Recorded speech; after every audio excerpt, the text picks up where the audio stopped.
Vous êtes au cœur de la mêlée sur Sud Radio. On va revenir sur cette 22e journée du Top 14 avec vous au 0826 300 300 et ça va nous amener vers le derby francilien de la peur ce soir entre le Racing 92 et le Stade Français Paris. Salut Quentin Cabanis, comment ça va? Bonsoir Alexandre, bonsoir à tous. Ravi d'être. Toi on t'a dit derby de la peur francilien. Ah toi t'as direct t'es là. Hein. Toi t'aimes le sang? Non, j'aime pas le sang. J'aime pas le sang, mais là plus qu'un derby de la peur, c'est un derby d'enjeu. Voilà, c'est quand même un match là qui promet. Vannes a gagné. Hein. Mais Vannes a gagné. Le Stade Français est en danger. Ils n'ont plus qu'un point d'avance sur Vannes. Le Racing n'a que 5 points d'avance sur Vannes. Donc tout le monde a très chaud là. Et ce match, il peut être quasiment décisif dans la course aux barragistes. Ouais, exactement, cette place de barragiste qui fait affronter le perdant de la finale de Pro D2. On est avec Quentin Fredon. Salut Quentin. Salut Alex, salut tout le monde. Comment ça va Quentin depuis hier soir? Pleine forme, tout va bien. On a bien dormi, parfait. on s'est bien reposé. Menteur. Oui. Il n'a pas dormi, il est fatigué. Voilà, tout seul. Quentin non plus, t'as pas dormi. Qu'est-ce que vous avez une fiesta ou quoi hier les gars? On Il aurait y avait aimé. la brocante ce matin. Menteur. Ouais, on a fait des brocantes ce matin. Voilà. Si vous voulez que je vous dise. Très bien. Ah bah d'accord.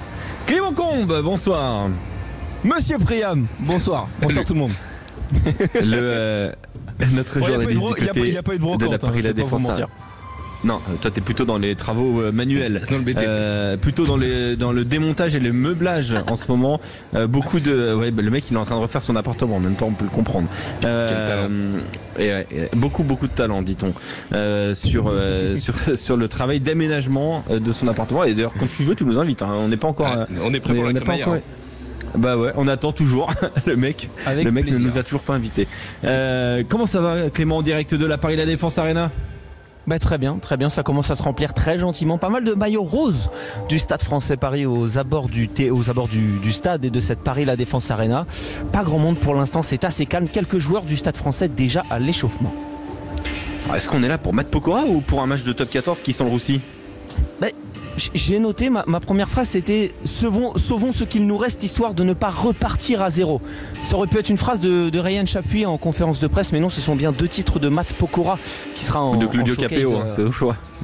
Ouais, ou de Claudio Capéo, c'était face à l'Union Bordeaux avec Claudio Capéo. Mais, oui, c'est vrai. mais là, ce sera Matt Big Pokora ce Flo, il y soir. a eu aussi. Et Big Flo et Oli, il y a eu plein d'artistes, voilà, mais c'est surtout un derby en jeu et le derby passe presque au second plan au vu de l'importance capitale de remporter ce match pour les deux équipes. Oui, on pense au Stade Français 12e avec 36 points qui pourrait profiter de la défaite de Perpignan à Montpellier sans bonus défensif hier, mais il y a surtout le Racing qui a les cartes en main pour son maintien, mais qui en cas de défaite ce soir se mettrait une énorme pression en rappelant que le Stade Français Paris a remporté les 2 derniers derbys ici même à l'Arena. Ah oui, on avait vécu un sacré moment avec l'essai de Dakuwaka là qui avait été exceptionnel. Oh là là, le déboulé de Dakuwaka, c'était fou, c'était extraordinaire. C'était la saison dernière sur notre antenne. Incroyable ce qui s'était passé avec Peñassi, Dakuwaka. On va évoquer bien évidemment toute la journée de Top 14. Juste un petit mot quand même sur les compos des deux équipes. Est-ce qu'on a des petites bizarreries ou on est sur du grand classique aujourd'hui, Clément? Non, là on est sur du grand classique. Il y a des suspendus des deux côtés qui vont peser sans doute avec Nico Terra qui est toujours suspendu. C'est son dernier match de suspension, le talonneur italien du Stade Français. Romain Briat aussi puisqu'il a pris un carton jaune le week-end dernier. En face, Wamena Itouvi avait pris un rouge pour le Racing contre le Connacht en Challenge Cup. Et Vinaya Abossi a pris un double carton jaune qui s'est donc transformé en rouge le week-end dernier à Perpignan. Ce sont les 4 gros absents. Sinon pas de bizarrerie, du classique avec... Allez, peut-être une absence à noter, celle de Louis Carbonel, même pas sur la feuille de match. C'est vrai que ça c'est quand même une petite surprise de ne pas voir Louis Carbonel. Zach Henry titulaire au poste de numéro 10. Louis Fourcent-Bourdette pourra couvrir 9 et 10 sur le banc du club parisien. C'est vrai que le derby semble un peu passer au second plan. C'est d'abord un match décisif pour le maintien pour les deux clubs.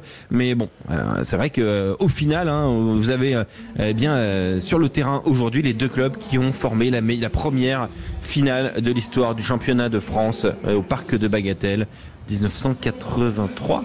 1883 pardon, je crois. Oui. Ça me revient comme ça, mais il me semble que c'est ça, 1883. Victoire Contre le Racing 92. Victoire 4-3 du Stade Français ou du Il Racing me Club de semble, oui. France. Voilà, Je ne sais pas. attention, tu vas avoir des problèmes si tu te trompes. Tiens, pour ceux qui ne sont pas trompés, aujourd'hui, Liverpool. Hein. Oula. Oui.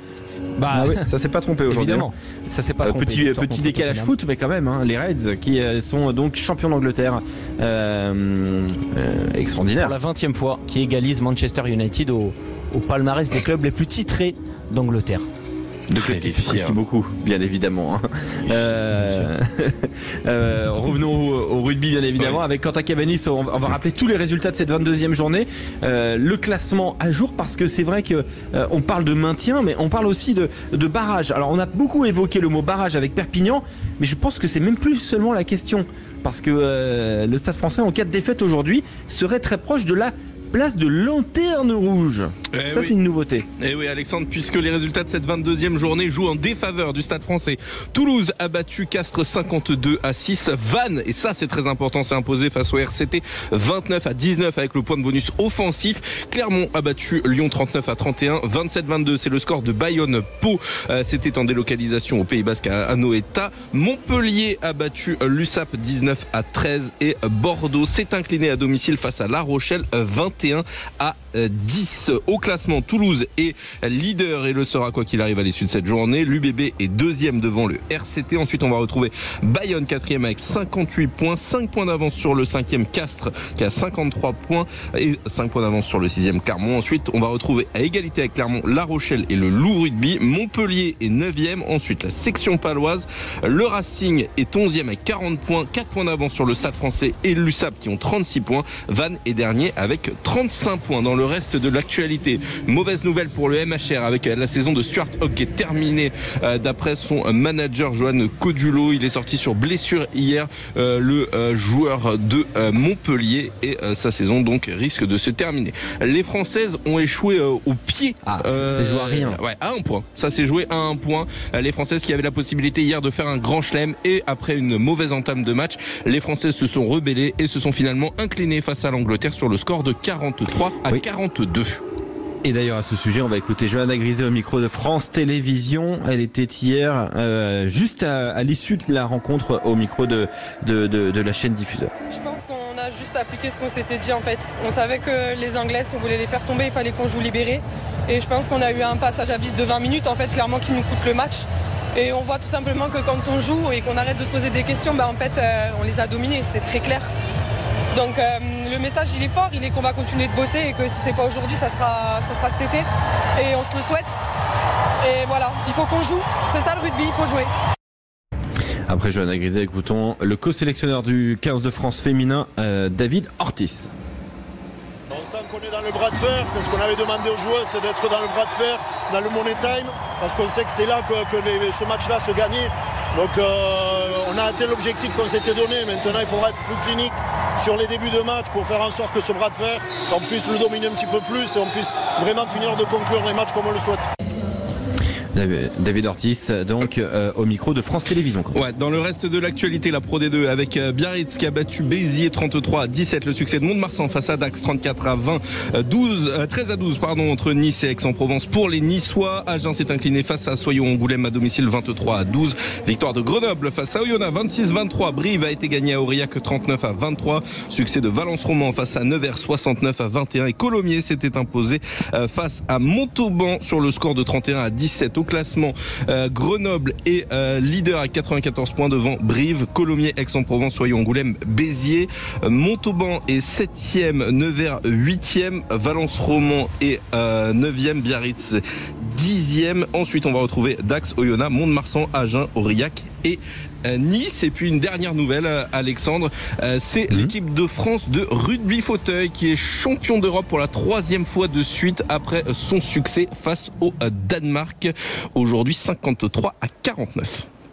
Un immense bravo à l'équipe de France. On va basculer vers le premier débat. Quentin Cabanis, est-ce une belle saison de top 14? C'est la question qu'on va se poser, qu'on va vous poser au 0826 300 300. On va évoquer évidemment pas mal d'arguments, pas mal de critères aussi.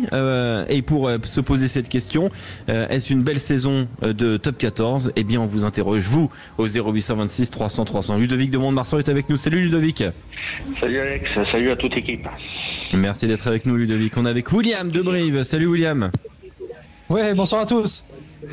Bonsoir. Alors, est-ce que c'est une belle saison de top 14? On va pas répondre comme ça, là, de but en blanc. On va essayer d'évoquer quelques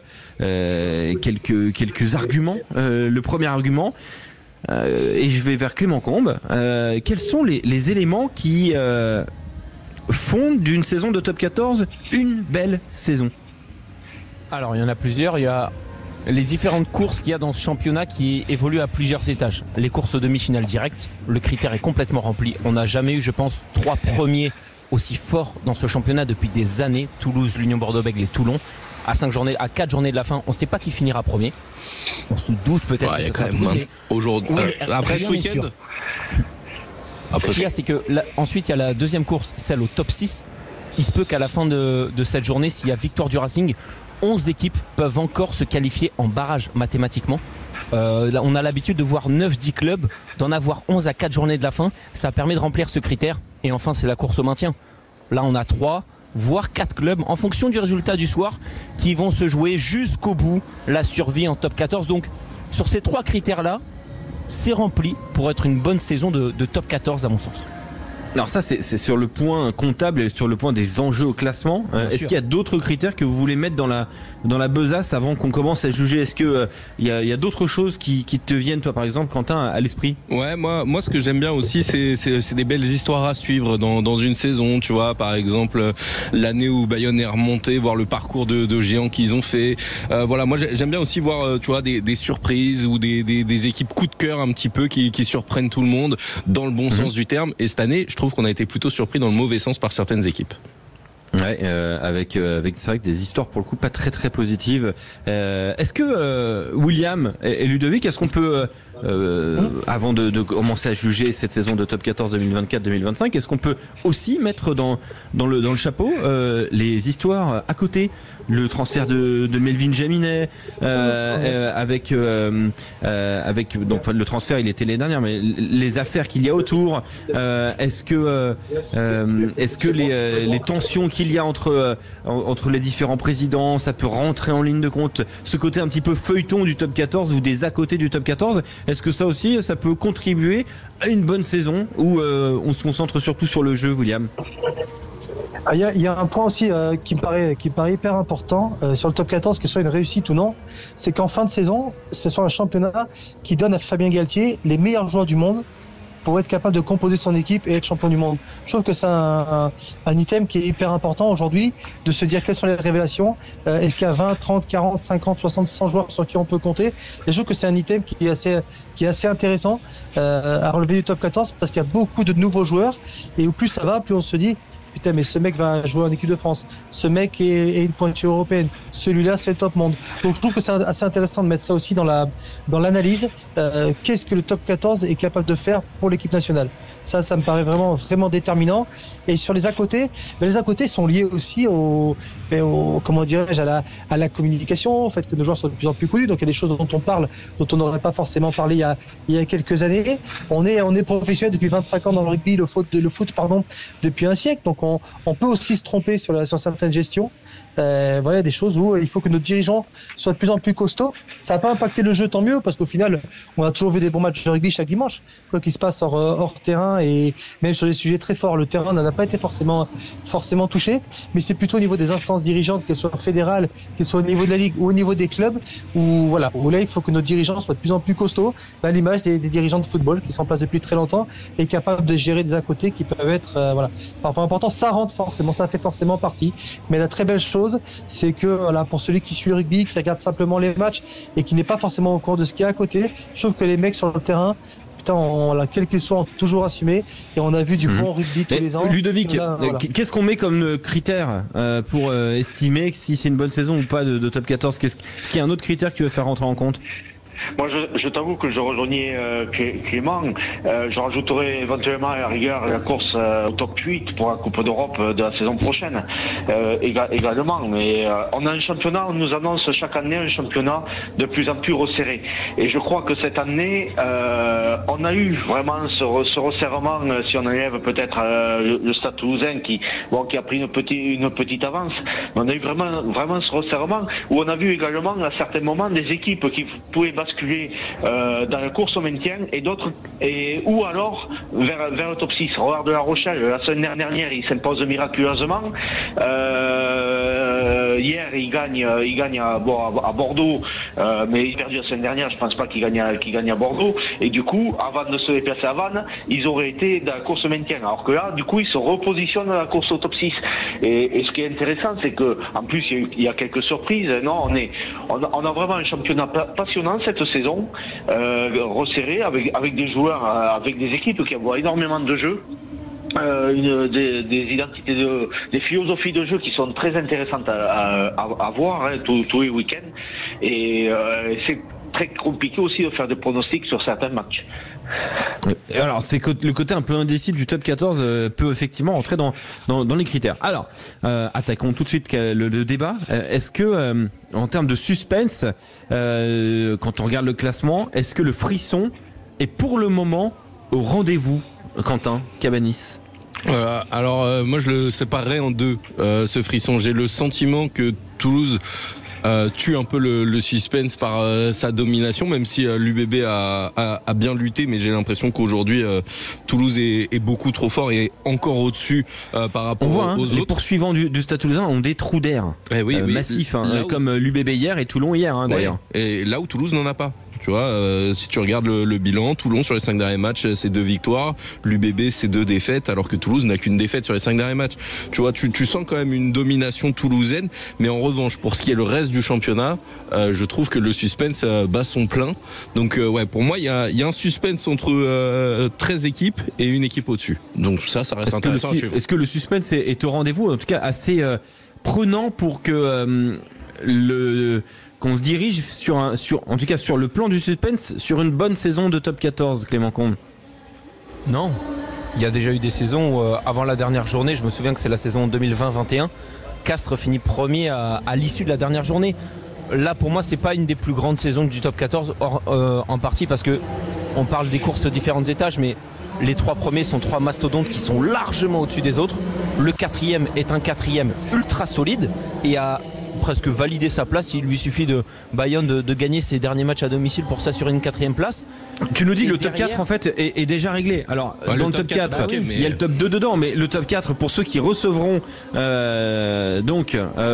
en barrage et ceux qui attendront pour aller jusqu'en demi-finale, ça pour le coup on connaît l'identité des 4 clubs qui se battent pour ça. Et ça tue un peu une partie du suspense pour toi, Clément. En fait, ça tue une partie du suspense parce que on a l'habitude d'avoir un suspense partout jusqu'au bout.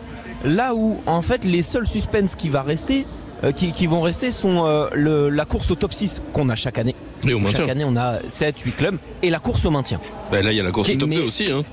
Non, mais attendez, la course au maintien, est-ce qu'on a le souvenir d'avoir une course au maintien où la lanterne rouge, elle est quasiment à égalité de points avec le 12e? Ça fait un bon petit moment qu'on n'a pas vu un 14e pas lâché à ce moment-là de la saison. Pour moi, ça contribue à une très très bonne saison. Ça contribue sur le plan du suspense. Sur la somme de tous les étages, est-ce que ça te fait une saison à suspense plus que les autres années? Je sais pas. Moi, en tout cas, ça m'intéresse. C'est comme ça que je réfléchis et que je vois la chose sur le plan du suspense. C'est sur un plan global. C'est-à-dire que en additionnant toutes les courses différentes dans le classement, est-ce qu'on a un suspense total et global plus important que les autres saisons? Je ne suis pas sûr.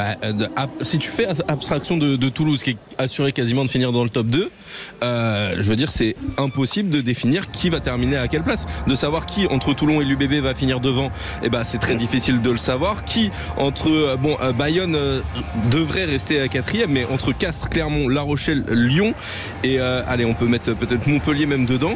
Savoir qui va finir où. Moi je trouve que ça fait quand même une grosse place ça laisse une grosse place au suspense. Je sais pas ce que t'en penses toi, Ludovic, mais c'est ce que j'allais dire. Pour l'instant, la deuxième place n'est pas encore assurée pour Bordeaux, et sachant qu'il y a un Toulon-Bordeaux qui se profile. Donc, et on sait très bien qu'une journée de récupération, et encore plus peut-être pour l'UBB par rapport à la Coupe d'Europe, j'espère pas qu'il gagne le week-end prochain, mais enfin, ça c'est à titre personnel. Donc, ça compte toujours. Il faut savoir aussi manager, toute l'équipe, enfin l'effectif. Non, et puis l'année dernière, regarde, Oyonnax avait lâché, quand on regarde le bas du tableau, Oyonnax avait lâché complètement à la mi-saison. Il y avait la saison d'Agen aussi, il faut se souvenir de la saison d'Agen qui n'avait pas gagné un match quasiment. Van y croit et c'est tout à leur mérite. Le fait qu'ils gagnent hier, et en plus avec un calendrier où ils reçoivent encore 2 fois, alors que le Stade français doit également jouer à Perpignan, si je me souviens bien. Je suis, en fonction du résultat de ce soir, on peut être très très inquiet pour les Soldats Roses. C'est dans 2 semaines le Perpignan Stade français après les demi-finales de Champions Cup. Ouais, ça reste qu'on peut quand même être inquiet. William, toi, ton avis justement sur ce suspense? Mais le suspense qui m'intéresse, pour les 3-4 premières places, je suis complètement d'accord avec Clément. C'est vrai que je pense pas que ça bouge beaucoup. Et puis ça fait un moment que c'est quand même assez figé. Ce qui est intéressant, c'est qu'on a un 3e et un 4e où tu te dis, Toulon, Toulouse de nouveau en demi, les Toulousains ne sont pas sûrs de passer. C'est intéressant. Une équipe comme Bayonne est capable de se secouer, un des 2 premiers. Donc là c'est intéressant. Par contre, sur le maintien, je trouve que c'est hyper enrichissant parce que quand tu as une équipe qui lâche 14e, qui est reléguée à Noël, c'est compliqué parce qu'en fait ça met plein de choses en cause, notamment le système. On se dit après, oh là là, est-ce que le système de montée pour les 2 top 14 est le bon? Et là ça te met plein de difficultés. Là au final on a une équipe de Vannes qui est au niveau complètement du top 14, qui joue bien au rugby, qui sur l'initiative offensive est au niveau. Sur cette fameuse discipline, ils sont très bien. En conquête, ils sont costauds. Donc tu as le 14e qui descendra cette année, sera une vraie équipe de top 14. Et je pense que c'est peut-être la première année où le dernier qui descendra, personne ne pourra dire ah ben oui, c'était logique, c'était vraiment les moins bons quand même. Voilà, ça c'est vraiment intéressant. L'USAP est capable de jouer au rugby. Le Stade français se trouve, mais au vu du budget et de la richesse du club, ça paraissait inimaginable de les trouver ici. Et Vannes est une vraie équipe de top 14. Et ça me paraît la première année où on va avoir un 14e de notre première division qui aura un niveau aussi élevé. Quentin, toi, cette histoire de suspense, justement, qu'est-ce que tu en penses? Et justement, je trouve que c'est encore plus intéressant que le suspense au niveau comptable, c'est le suspense au niveau des noms, parce qu'on a quand même, pour le maintien, on en parlait, 2 très très gros noms, Racing et Stade français. Dans la bataille au top 4, il y a Bayonne qui fait un peu office de surprise, on les attendait peut-être pas aussi solides que ça. Clermont-La Rochelle, on les attendait peut-être un petit peu au-dessus. C'est surtout ça, je trouve, qui est intéressant au-delà des chiffres, c'est que les dynamiques des équipes changent d'une année à l'autre et que cette année, elles ont quand même beaucoup évolué. On a eu beaucoup de surprises et je trouve que les surprises et le côté outsider de certaines équipes, ça donne de l'intérêt aussi à cette saison de top 14. Alors du coup, si j'entends bien ce que tu dis, Quentin, est-ce que par exemple toi, Ludovic, t'estimes que le changement de statut d'un club peut faire gagner de l'intérêt au top 14 en lui-même ou de plusieurs clubs, comme Bayonne par exemple? Ou Vannes, hein, parce que c'est vrai que le statut de Vannes, on les a mis un peu dans la charrette très rapidement. Après, il faut le dire, ils ont fait 10 premières journées très difficiles, mais au final, ils sont au rendez-vous. Ils sont passés de cette Pro D2 à club de top 14. Ouais, mais alors, ils ont fait 10 journées difficiles. Cependant, c'est une équipe qui s'est préparée mentalement à jouer le maintien et dont le président a dit qu'ils arriveraient à se sauver dès le début de saison, alors que le Stade français n'est pas préparé mentalement à jouer ce maintien. On l'a bien vu, hein, la semaine dernière, les Parisiens, ils ont dit ah bah maintenant il va falloir qu'on gagne tous nos matchs. C'est comme, j'ai l'impression qu'ils découvrent le principe du jeu le maintien. Non mais puis même les mecs, j'ai l'impression que l'alarme ils viennent de l'activer à 3 journées de la fin, à 4 journées de la fin, c'est quand même dingue. Alexandre, est-ce que c'est pas ça qui relance ton suspense, au sens où Quentin a parlé tout à l'heure de beaucoup d'équipes qui décevaient et donc ça ne jouait pas en faveur de dire c'est une bonne saison de top 14, mais est-ce que finalement ce suspense relancé, il ne l'est pas grâce au fait que des équipes qu'on n'attendait pas du tout en bas du classement ne savent pas jouer le maintien, n'y sont pas conditionnés ni habitués, et donc se retrouvent dans une position où parce qu'il y a des surprises. Parce qu'il y a des surprises et ça peut relancer le suspense en bas de classement. Mais est-ce que des surprises parce que des équipes sont en dessous de leur niveau, c'est une bonne chose ou c'est une mauvaise chose? Parce que je suis désolé, quand tu vois le niveau de La Rochelle cette année, c'est désastreux. Le Racing, c'est extrêmement déceptif. Le Stade français, n'en parlons pas, c'est une catastrophe industrielle. Donc est-ce que le fait que ces équipes du coup permettent un suspense, c'est une bonne chose et ça fait une bonne saison? Ou alors est-ce que ça fait une mauvaise saison parce que les équipes qui sont censées être fortes sont nulles? C'est un suspense de nivellement par le bas, si tu veux. Mais je suis d'accord, si ça s'équilibre par le bas, c'est que la saison est mauvaise. Et oui. Oui, mais tu sais, toute équipe peut avoir sa mauvaise série, être en fin de mais il y en a cycle, beaucoup etc. là. C'est arrivé, oui, il y en a beaucoup. C'est arrivé au Stade Toulousain il y a quelques saisons, juste après que Gomola ait repris les rênes de l'équipe. Il a fallu quand même renouveler, où le Stade avait fini 12e. Mais en effet, après il y a aussi, voilà, quand les discours, parce que tu peux changer de staff qui ne passe pas auprès des joueurs alors que l'équipe ne bouge pas, ça joue aussi. Il y a tellement de paramètres qui rentrent en compte. On peut parler de nivellement par le bas, mais à côté. Moi, je suis pas d'accord avec cette idée du nivellement par le bas, en fait, parce que en fait, chaque saison de Top 14 qu'on a connue ces dernières années, il y a souvent eu un club éliminé. Et je pense que le Top 14 a été longtemps un championnat d'élimination. Et à partir du moment où tu avais un club qui était éliminé et donc qui était annoncé pour la relégation et que cette relégation se profilait de plus en plus journée après journée, eh bien ça ouvrait aussi le jeu de beaucoup d'équipes qui se rassuraient, qui se disaient ok, ça c'est bon, le maintien c'est assuré, maintenant on peut tenter des choses, on peut se mettre à jouer. Et peut-être qu'il y a un peu moins de jeux cette année, en tout cas depuis quelques mois, parce qu'il n'y a pas d'élimination. Sur le plan du jeu, qu'est-ce que tu estimes toi? Est-ce que William, tu estimes que on joue mieux, ça joue moins bien? Comment tu le vois toi? Et je vois que les équipes, surtout que les équipes qui étaient milieu de tableau, qui se qualifiaient, comme le Racing, comme le Stade Français, qui ont toujours été en fait un peu limite, quoi. Quand c'était au complet, ça allait, quand c'était pas au complet, ça perdait. Et je pense qu'ils sont un peu endormis sur les dernières saisons en se disant de toute façon, on a une marge sur cette fameux maintien. Vannes va descendre, et puis l'USAP, comme d'habitude, va gagner à domicile et puis prendre 0 points à l'extérieur. Donc ils seront 13e. Je crois qu'il y avait un confort en fait. Il s'était installé où les équipes se disaient. C'est un top 14 moins confortable peut-être. Ouais, c'est ça, il y a plus de confort puisque le 14e est une vraie équipe de top 14. Ça y est, maintenant on a une vraie équipe un vrai championnat qui est fermé. Aujourd'hui, personne peut jouer Vannes et dire, à part le Stade Toulousain peut-être, je vais prendre 5 points contre Vannes, ou je vais gagner à Vannes, ou je vais aller casser la gueule à l'USAP à Mégiral, les 13e. Ça c'est fini, alors qu'il y a quelques années, le dernier était à partir de Noël, en janvier, en grande difficulté. Et je vois que c'est Quentin qui l'a dit, il me semble, que le fait de gérer ces matchs-là, quand on commence à parler de maintien, c'est complètement différent. On en parle régulièrement, c'est pas le même métier, c'est pas les mêmes joueurs qu'il te faut, c'est pas le même état d'esprit, c'est pas les mêmes entraîneurs, c'est quelque chose de complètement différent. Et quand on est une équipe qui a été habituée depuis toujours à se qualifier en jouant moyennement, parce qu'on avait 3-4 stars qui de temps en temps nous sortaient les pieds du pied quand on était embêtés, et bien là on se retrouve à devoir batailler tous les dimanches, et chaque point compte. Quand chaque point compte, c'est plus la même pression, c'est plus les mêmes semaines, c'est plus les mêmes dimanches. On a besoin des joueurs importants dans ces dimanches-là, et allez vite, tant mieux pour le top 14, parce que ça arrive cette année où les équipes sont en difficulté, et en plus, Vannes et Perpignan, eux, ils veulent pas lâcher. Donc au final, on se retrouve avec une bataille vraiment chaque dimanche. Ouais, c'est ce que disait Clément. Quand on regarde un petit peu les révélations majeures, parce que c'est vrai que des joueurs qui se subliment, qui se découvrent, qu'on découvre nous et qu'on vous fait découvrir sur Sud Radio, ça aussi, ça amène de l'excitation pour. Je veux dire, l'année où on a découvert Antoine Dupont, on était tous comme des fous. Hein. Biel Barré a une cote. Voilà, Louis Biel Barré, c'est voilà. Ça fait partie quand même des éléments, des pics, des pics d'une saison qui est souvent un feuilleton quand même, qui dure de fin août à fin juin. Enfin, c'est quand même un championnat de 10 mois. Alexandre, oui, Clément. Qu'est-ce que tu veux définir par révélation? Est-ce qu'il y a un joueur qui incarne le top 14? Qui commence à incarner le top 14, une future tête d'affiche possible, qui te donne envie de regarder effectivement exactement ça, ce championnat. Clément, est-ce que t'en as un qui te vient en tête, Quentin? Moi il y a Biel Biarré forcément.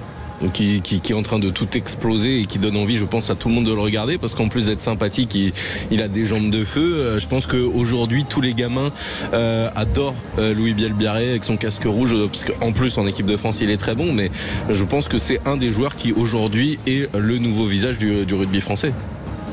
Est-ce que tu allumes ta télé? Est-ce que tu écoutes Sud Radio parce que tu sais que Louis Biel Biarré joue? Est-ce qu'il y a des joueurs comme ça qui provoquent, il y a Thomas Ramos, il y en a qui mettent de la belle lumière en fait sur ce championnat?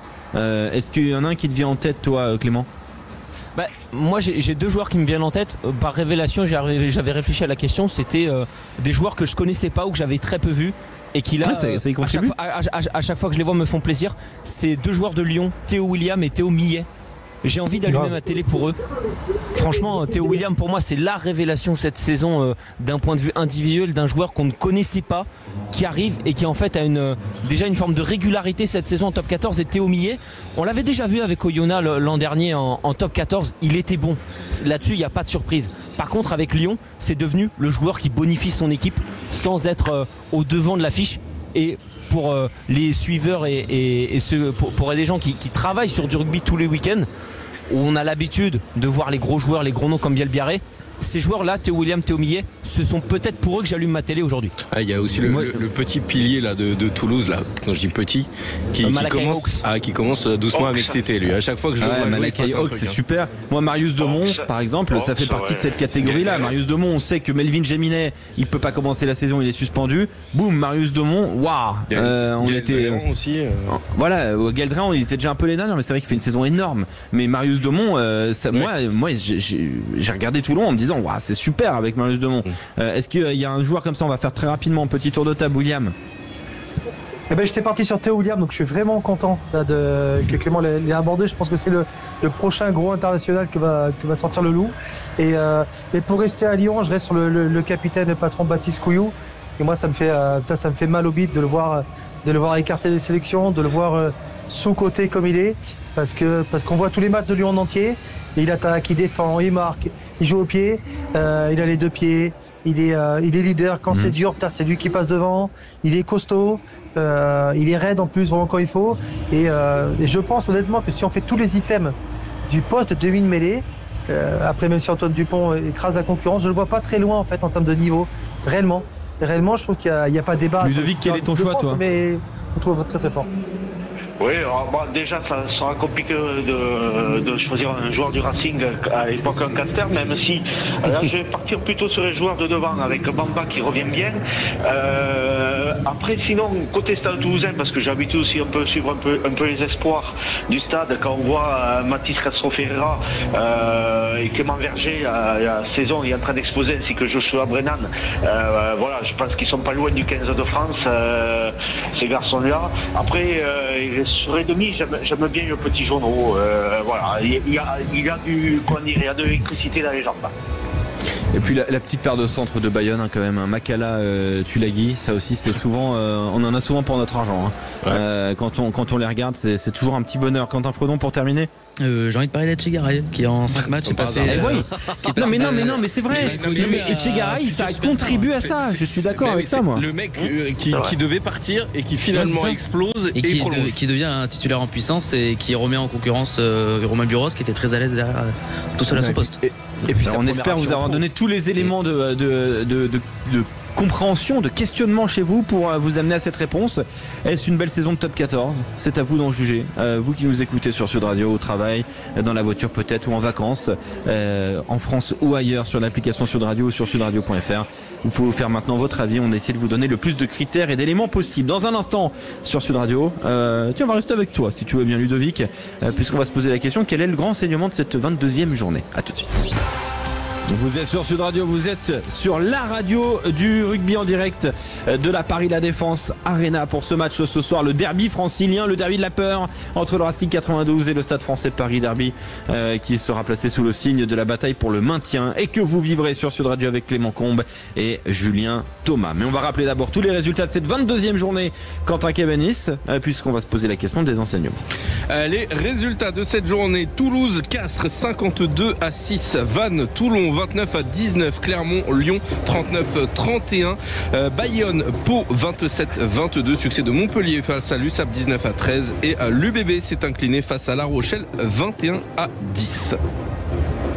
Quel est le grand enseignement de cette 22e journée du top 14? Est-ce Vannes plus que jamais dans la course au maintien?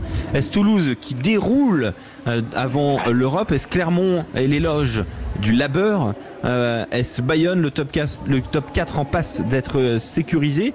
Pas facile à dire. Est-ce l'UBB inquiétant ou simple accident de parcours? Ou est-ce par exemple La Rochelle qui tient peut-être sa victoire référence de cette saison? On commence par toi, Ludovic. Alors, à titre personnel, j'enverrais bien un paquet de Kleenex à Clément par rapport à la déroute de Castres, mais non, je dirais... C'est Quentin. Clément, ça lui va bien, t'inquiète pas, il était heureux. Après, tu peux faire ce que tu veux avec tes Kleenex, mais bon, ça ne regarde pas. Voilà, Non, je dirais Van toujours en vie. Ah, c'est Van toujours en vie qui est pour toi l'enseignement. Parce que quoi, t'en doutais? C'est vrai que bon, tu vois Toulon débarquer dans le Morbihan. Moi j'avais mis victoire de Toulon pour être honnête, hein, tu vois. Bah, écoute, moi j'étais assez j'avais un doute pour savoir comment Toulon s'était remis de sa défaite en quart de finale de Coupe d'Europe. Et je pense que ça a dû jouer encore hier à Vannes. Donc le choix. Aucun mérite aux Bretons, qui ont été vaillants, joueurs, etc. Hein. Donc le choix de Ludovic, c'est Vannes plus que jamais dans la course au maintien. Quentin Cavanis, quel est ton choix? Moi c'est La Rochelle. Voilà, La Rochelle qui je pense a surpris tout le monde hier. Je pense que personne ne s'attendait à ce que La Rochelle aille gagner sur la pelouse de l'UBB qui avait pas spécialement fait tourner non plus. Donc tu te dis peut-être que La Rochelle c'est le début de quelque chose de pas mal. Tu sens que les joueurs physiquement sont prêts pour jouer cette fin de saison. Que physiquement ils ont dominé cette équipe de l'UBB hier. C'était chaud la semaine d'avant et là ils ont gagné je trouve avec la manière ces Rochelais, donc tu te dis attention, ils sont pas finis, ils sont pas loin du tout d'être dans le top 6 et ça peut être le poil à gratter de cette fin de saison, les Rochelais, avec des joueurs qu'on connaît. On sait que dans le paquet d'avant ce sera toujours solide, que quand il faut casser le rythme d'une rencontre, ils peuvent répondre présent, donc attention, ces Rochelais n'ont peut-être pas dit leur dernier mot dans cette fin de saison. Ah bah tiens, on va écouter ce que disait Rémi Thalès. Il parlait de ses qualités rochelaises qui, oh tiens, sont de nouveau là. Qu'est-ce qui s'est passé? On l'écoute. On a retrouvé le week-end dernier déjà la mêlée, on avait fait énormément de bien contre Bayonne, on a retrouvé les ballons portés, notre défense. Voilà, on a réussi à retrouver vraiment ce qui faisait la force du Stade Rochelais sur les dernières années. Et on a rien dit, on a baissé la tête, on a travaillé, les joueurs ont énormément travaillé, se sont remis en question. Et voilà, on est revenu aux bases et ce soir on s'est payé, les joueurs se sont payés et on est très fiers d'eux. Remise en question, Quentin, pour poursuivre sur La Rochelle, c'est ce que tu as ressenti hier, et est-ce que du coup tu estimes que La Rochelle est dangereuse pour cette bataille pour le top 6? La Rochelle avec un bon calendrier, je crois qu'il y a réception de Montpellier, réception de Perpignan et déplacement à Vannes et à Pau. Ouais, non, mais ils ont clairement un calendrier favorable. Ils sont aujourd'hui à égalité de points avec le 6e qui est Clermont. Donc ils ont leur avenir entre les mains, je pense, les Rochelais. Ils ont retrouvé peut-être cette envie de se battre. On avait l'impression quand même que c'était un petit peu en dilettante à La Rochelle, que le message ne passait plus avec Ronan O'Gara. Et là, tu les as sentis depuis 2-3 semaines commencer à retrouver une certaine envie, comment dire, avoir la volonté aussi de se battre pour ce maillot, de suivre leur capitaine Aldrit qui commence à plus de Coupe d'Europe, c'est-à-dire du repos. Voilà, du repos, ça veut dire se rafraîchir un petit peu parce que cet effectif, il est court à La Rochelle, on le sait. Il est court et puis il y a quand même des joueurs qui commencent à pas être tout jeunes. Quand tu vois Catonio, il marche la moitié du temps sur le terrain, mais dès qu'il se met à accélérer, ça fait mal. Botia, c'est plus un enfant non plus. Skelton, il faut se relever à chaque fois qu'il enfonce quelqu'un. Donc voilà, tu sens quand même que c'est pas une équipe qui est toute jeune, mais qui monte en puissance et c'est typiquement l'équipe que t'as pas envie de prendre si tu finis 3e en quart de finale, tu vois. Ludovic donc avait choisi Vannes plus que jamais dans la course au maintien. Quentin qui parle du retour de La Rochelle et peut-être de cette victoire référence face à l'Union Bordeaux-Bègles. Quel est ton choix toi, Clément? J'avais envie de choisir La Rochelle, mais tu peux choisir notre équipe. Non, mais je vais choisir notre équipe, mais juste pour glisser un mot pour La Rochelle, je n'aimerais pas être l'équipe qui finira 3e voire 4e de ce top 14 et de me dire on a fait une super saison. Ah, c'est La Rochelle en barrage? Non, vraiment pas. Ah, mais là, du style Toulon l'année dernière, quoi. Non, mais t'imagines, là, finis 3e, tu te dis que tu peux te choper un double champion d'Europe en quart et potentiellement en demi. Et comment ça s'appelle? Et un double champion d'Europe dont personne ne pensait qui pouvait être là. C'est surtout ça en fait. C'est ça. Final, La Rochelle n'aurait rien à perdre sur ce match de barrage. Moi, je vais choisir une autre équipe, c'est l'Union Bordeaux-Bègles. Cet enseignement. Tu parlais tout à l'heure. Oui, Toulouse domine ce championnat. Mais attends, c'est un accident de parcours ou c'est vraiment inquiétant l'UBB là? Ce qui est inquiétant, c'est que Toulouse fixe un standing et l'UBB n'arrive pas à le tenir, même malgré sa progression. Ce qui est inquiétant, c'est que cette équipe de l'UBB qui doit gagner ce match, elle ne le gagne pas. face à une équipe de La Rochelle dont on se dit bah ça y est, l'UBB ils vont les torpiller et c'est plié. Il y a tout le monde qui revient. Il y a Lucu, il y a Jalibert. C'est pas un accident de doublon aussi, c'est important de le signaler, tu vois. Et c'est exactement. Et ce que moi je non, mais c'est un accident pré-demi-finale de Champions Cup. Oui. C'est le pire. En fait, c'est le pire. C'est que tu offres. Non, t'as peut-être déjà la tête ailleurs, tu vois. Mais alors, à une équipe que tu as déjà affrontée 2 fois cette saison, que tu as battu 2 fois, tu offres une cassette vidéo de 2 heures pour dire voilà comment nous battre. Et ça, je trouve ça dommageable. Donc l'UBB pour toi, la déroute un petit peu de l'UBB hier soir, c'est ton grand enseignement de cette 22e journée. Écoutons Yannick Bru qui parle des erreurs, parce qu'il y en a eu quand même quelques-unes des erreurs, et puis on enchaînera avec le thème de la piqûre de rappel. On écoute Yannick Bru en longueur. Effectivement, on a manqué de puissance sur la ligne d'avantage sur ce match, mais ça c'est un fait.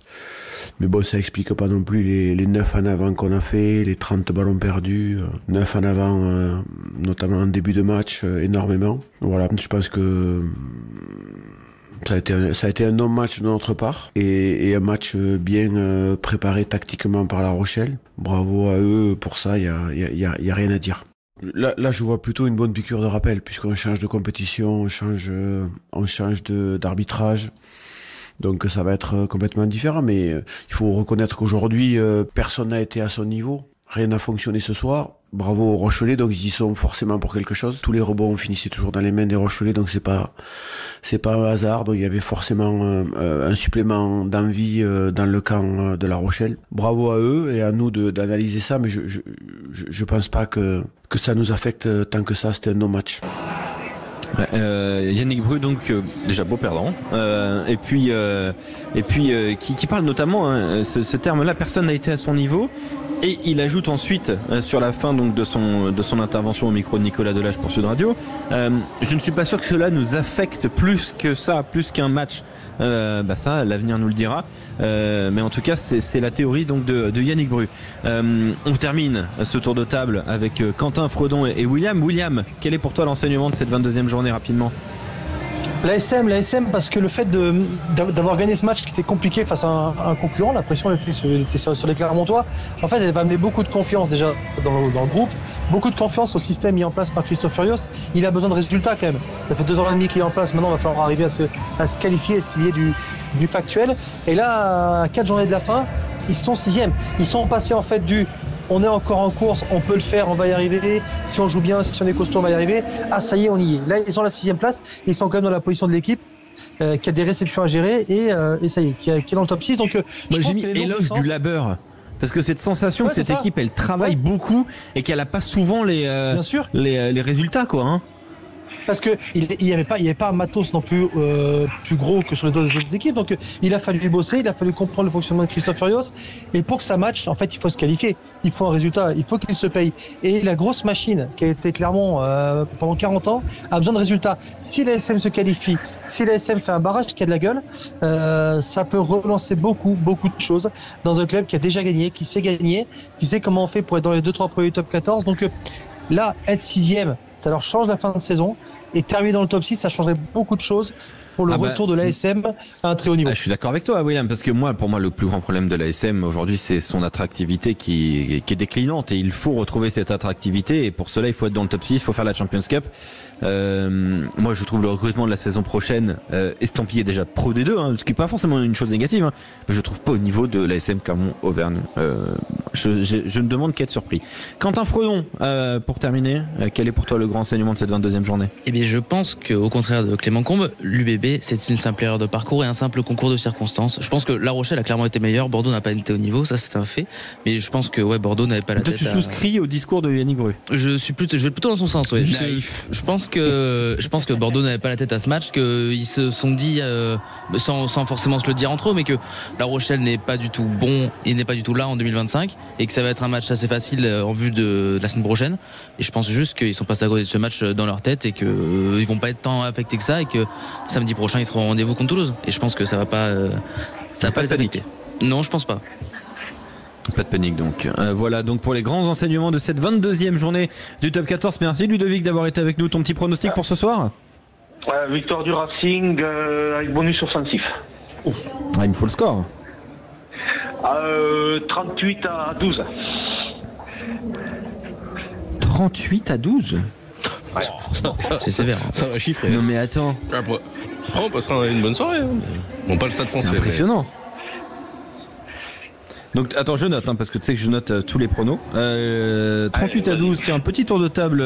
On le fera tout à l'heure notre tour de table, tiens.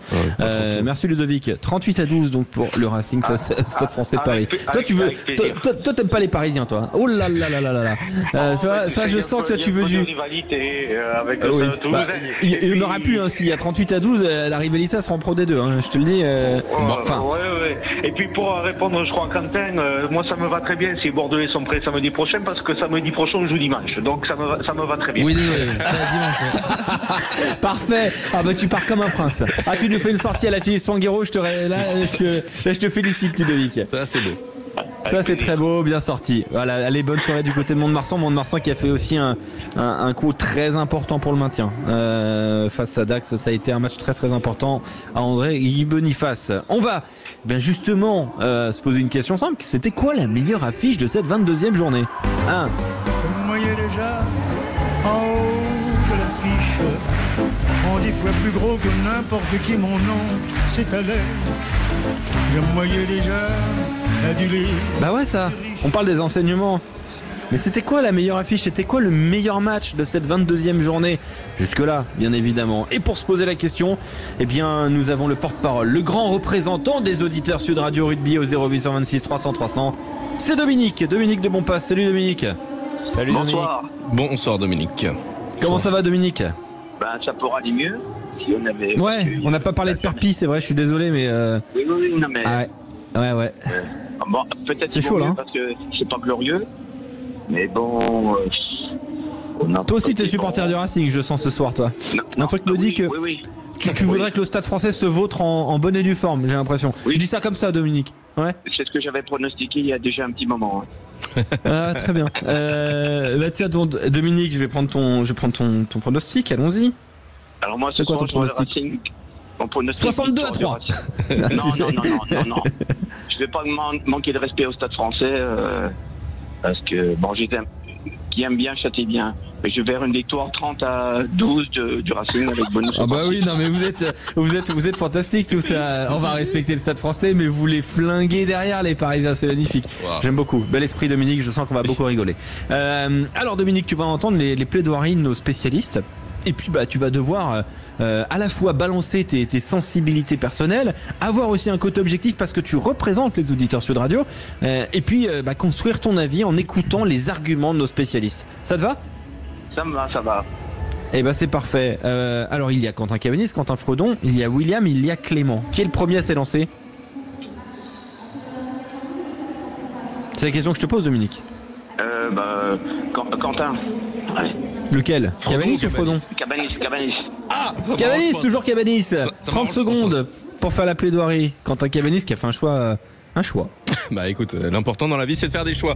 Et mon choix c'est évidemment Bayonne section paloise, parce que le rugby, avant d'être un match pur et simple, un sport, c'est un spectacle, et pour un beau spectacle il faut une belle enceinte. On a eu la plus belle enceinte à San Sebastian au stade Anoeta pour ce Bayonne Pau. 38 000 personnes présentes pour cette rencontre et pour voir Bayonne changer de dimension. L'aviron bayonnais fait partie officiellement des équipes qui sont dans les favoris pour jouer le top 6. Ils sont solidement accrochés à leur 4e place. Et hier, on a vu un grand aviron bayonnais.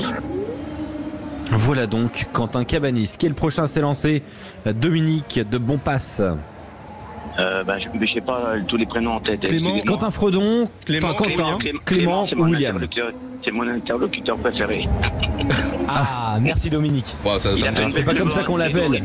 Tu sais, nous. Il a fait le plaidoirie pour l'USAB la semaine dernière. Nous on l'appelle major de promo, mais bon. Non, alors Clément Combès. C'est bêtise. Clément, c'est parti. L'homme du BTP. Excusez-moi, j'entends pas le jingle par contre. C'est normal, c'est pas parti. C'est normal, il est pas parti. D'accord, très bien. T'es prêt là? C'est bon? Il est parti. Là, je suis prêt. C'est parti. mon affiche à défendre, c'est Vannes Toulon, oui, parce que c'était importantissime pour Vannes de l'emporter. Ils l'ont emporté en plus avec le bonus offensif 29-19. Un essai de Thomas Moukoro, peut-être un des futurs ovnis de Fabien Galtier.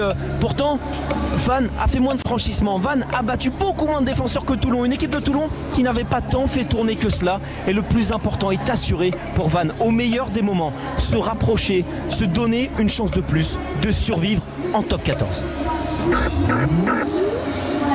Donc c'était Vannes Toulon, l'affiche que tu défendais, Clément Combe. Vannes Toulon, tiens, petit détour, petite pause dans ce rôle d'affiche. On va écouter Jean-Noël Spitzer au micro de Laurent Depré hier pour Sud Radio. Il parle de cette victoire importante du RCV. Pour moi, c'est une victoire significative. Toulon, ça représente quelque chose quand même. C'est pas la meilleure version de Toulon. Peut-être qu'ils nous ont pas pris au sérieux, etc. Mais c'est une victoire qui va compter pour le groupe actuel, mais c'est une victoire qui va compter pour le club. Hein, en toute humilité, des victoires comme ça, on n'a pas eu beaucoup. Et voilà, on n'était pas loin contre Bordeaux. On en était trop loin contre Toulouse, première journée de championnat. Donc pouvoir accrocher une victoire contre une équipe du top 3, c'est incroyable pour nous. Voilà donc Jean-Noël Spitzer, manager du club morbihanais, qui accueillera d'ailleurs la saison prochaine dans ses rangs Jérémy Davidson pour garnir ce staff. Donc Quentin Cabanis a défendu il y a quelques instants Bayonne-Pau, Clément Combe a défendu Vannes Toulon, il reste Quentin Frodon et William. Qui est le prochain à s'élancer, Dominique? Là, on va dire William. William? Oui. Très bien. Eh bien William, 30 secondes, c'est parti. Là, je vois plutôt. Et bien sûr, pour UBB La Rochelle, alors victoire des Maritimes 10-21. Le plus complexe, c'est pas de mettre en avant les éléments qui en font la fuite de la semaine, plutôt d'en faire la sélection, tant ils sont nombreux. Et juste tout d'abord, fait historique, les deux flèches, Bielbiarré et Damien Penaud, sont restés en rade. Et une équipe rochelaise capable de les museler doit être mise en valeur. En top 14 réussi, c'est quoi? C'est des surprises. En voilà une. Au meilleur moment, en fait, au début du sprint final, La Rochelle se replace, un peu comme Ao Cipollini sur l'étape du Tour. C'est aussi un suspense. Et cette victoire, elle va ouvrir le débat sur la deuxième place, qui n'est finalement pas officiellement bordelaise, et sur la qualification. Les jaunes et noirs passent du statut de pas invité à épouvantail. Voilà donc la plaidoirie est construite, Cipollini. Voilà, on sent qu'il y a du travail chez William. Il reste donc Quentin Fredon. Quentin Fredon, 30 secondes pour t'élancer. Est-ce que t'es prêt, Quentin? Je le suis. Ouais, c'est vrai? C'est bon. Eh ben, on y va. Je pense que l'affiche Clermont-Lyon était clairement la meilleure ce week-end. C'était un duel de prétendants au top 6 entre deux équipes aux dynamiques qui sont clairement différentes. Clermont est dans le dur ou absent en 2025, Lyon est revigoré. Et dans ce derby d'Auvergne-Rhône-Alpes, on est passé par toutes les émotions. Et est-ce que c'est pas ça, finalement, qui fait un très grand match? Clermont a d'abord fait le trou avec des intentions et d'idées dans le jeu, avant d'entrevoir les fantômes des échecs du Racing et de Montpellier. Lyon est finalement revenu, il nous a offert un deuxième acte de folie, mais ils n'auront pas réussi à éteindre Michelin, comme annoncé. Clermont a régalé et se remet en marche en vue d'une qualification dans le top 6. On va avoir une fin de saison de folie. Quentin Fredon donc qui a défendu ce match entre Clermont et Lyon. Avant toute chose, Dominique, donc j'imagine que tu as pris des notes, tu es prêt, t'es prêt, tu es en train de faire ton choix. J'ai la première question que je veux te poser, c'est avant toutes ces plaidoiries-là, en arrivant à l'antenne tout à l'heure, si tu n'avais pas entendu un seul de ces arguments, pour toi c'était quoi la meilleure affiche? Pour moi c'était Vannes Toulon. Pour toi c'était Vannes Toulon. Très bien. Ouais. Donc c'est important de le noter. Alors à l'écoute ouais, à l'écoute de ces arguments de Quentin Cabanis, de Clément Combe, de William, de Quentin Fredon, quelle est, Dominique, la meilleure affiche de cette 22e journée du top 14? Alors pour moi c'est... Bon, c'est pas une des quatre. Pour moi, c'était la plus importante, c'était la nôtre parce qu'on jouait le maintien. Mais bon, là, je vais y répondre. Vannes Toulon. Vannes Toulon. Parce que s'il faut argumenter, je dirais que Vannes amène de la fraîcheur dans le rugby, par l'état d'esprit, et une équipe qui ne renonce jamais, que beaucoup de gens avaient enterré, mais les Bretons sont têtus, mais dans le bon sens. Et ils font peur, les Bretons, non? Toi, en tant que Perpignanais, Dominique. Pourtant, ils nous font du mal parce qu'ils nous chatouillent les fesses. Mais bon, force est de reconnaître que... ça fait pas forcément du mal, tu sais. Je vais pas dire que j'apprécie pas, mais moi j'aime le rugby, j'aime le sport. Je trouve que c'est... Ouais, tu peux aussi apprécier ça. J'apprécierais encore mieux s'ils nous caressaient pas les fesses, mais bon, au classement, je sais pas. C'est Brigitte Lahaye tout à l'heure, 23h. Donc Dominique, victoire de Clément Combe. Hein. Clément, qu'est-ce que t'as à dire à Dominique ? Merci Dominique, passe une excellente soirée et je pense que Perpignan l'emportera dans 2 semaines face au Stade Français. Tiens bon, et garde espoir. Ouais, est-ce qu'on peut enregistrer ça parce qu'on va rigoler là après ? On va rigoler avec grand plaisir. Ah mais c'est terrible, là, c'est mon interlocuteur préféré. Oh Dominique. Il y a une espèce de... Non, j'aime bien me faire chatouiller les fesses. Vraiment, c'est terrible ce qui se passe entre les deux. Il est fou. C'est là qu'on voit que Clément est prêt à tout pour gagner, quoi. Il a fait un plaidoirie pour l'USAP de la semaine dernière. Bah oui. Et puis t'as fait un virement c'est terrible. Ouais. Ah ça j'ai pas reçu ça. Non, c'est toi qui Il a dit oui. Il a dit oui. On est bénévole. On est bénévole.